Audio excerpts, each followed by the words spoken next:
നമസ്കാരം. 140 ന്യൂസിലേക്ക് സ്വാഗതം. നേപ്പാളിൽ മിന്നൽ പ്രളയം 8 പേർ മരിച്ചു. നേപ്പാളിൽ മിന്നൽ പ്രളയത്തിൽ 8 പേർ മരിച്ചു. നിരവധി പേരെ കാണാതായി. ടിബറ്റ് അതിർത്തിയോട് ചേർന്ന മേഖലകളിലാണ് പ്രളയം വൻ നാശം വിതച്ചത്. നിരവധി ഗ്രാമങ്ങൾ വെള്ളത്തിനടിയിലാവുകയും വീടുകളും വാഹനങ്ങളും ഒലിച്ചു പോവുകയും ചെയ്തു.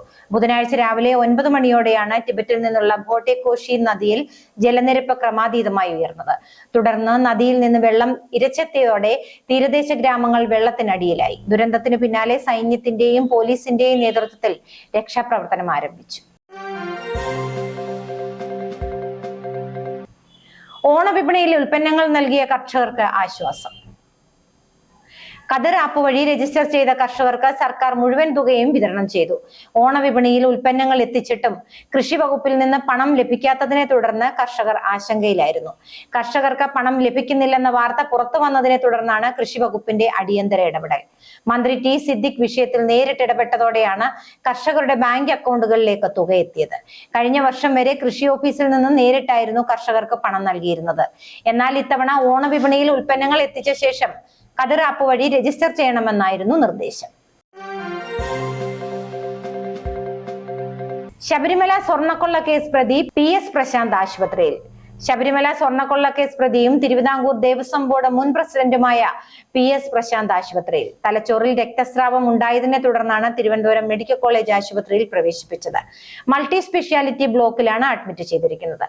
ശബരിമല സ്വർണ്ണക്കൊള്ള കേസിൽ അറസ്റ്റിലായി തിരുവനന്തപുരത്തെ ജയിലിൽ കഴിയുകയായിരുന്നു PS പ്രശാന്ത്. എളയാവൂരിൽ മണ്ണിടിച്ചിലിൽ ദേശീയപാത അതോറിറ്റിക്കെതിരെ പ്രതിപക്ഷ നേതാവ് പിണറായി വിജയൻ. ദേശീയപാതയുടെ ഡിസൈനിലെ പാളിച്ചയാണ് മണ്ണിടിച്ചിലിന് കാരണമെന്നാണ് പിണറായി വിജയന്റെ ആരോപണം. 2023-ലും ഇവിടെ മണ്ണിടിച്ചിൽ ഉണ്ടായിട്ടും ദേശീയപാത അതോറിറ്റി ഫലപ്രദമായി ഇടപെട്ടിട്ടില്ലെന്നും ഇനിയൊരു അപകടം ഉണ്ടാകാതിരിക്കാനുള്ള നടപടികൾ അടിയന്തരമായി സ്വീകരിക്കണമെന്നും അദ്ദേഹം ആവശ്യപ്പെട്ടു. ദേശീയപാതയുടെ ഡിസൈനിൽ പിശക് സംഭവിച്ചിട്ടുണ്ടെന്ന് കേന്ദ്രമന്ത്രി നിതിൻ ഗഡ്കരി തന്നെ സമ്മതിച്ചിട്ടുണ്ടെന്നും പിണറായി വിജയൻ പറഞ്ഞു. റോഡ് നിർമ്മാണം കൃത്യമായ പഠനം നടത്തിയാണെന്നാണ് കരാർ കമ്പനി പറയുന്നത്. എന്നാൽ കേരളത്തിന്റെ ഭൂപ്രകൃതിക്ക് അനുയോജ്യമായ രീതിയിൽ ദേശീയപാത നിർമ്മിക്കുമെന്ന് നേരത്തെ ഉറപ്പു നൽകിയിരുന്നു എന്നും അദ്ദേഹം ചൂണ്ടിക്കാട്ടി.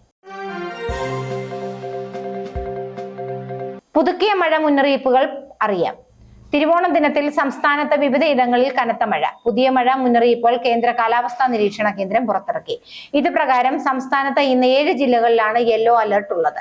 പത്തനംതിട്ട, ആലപ്പുഴ, കോട്ടയം, എറണാകുളം, ഇടുക്കി, കണ്ണൂർ, കാസർഗോഡ് ജില്ലകളിലാണ് ഇന്ന് യെല്ലോ അലർട്ട് നൽകിയിരിക്കുന്നത്.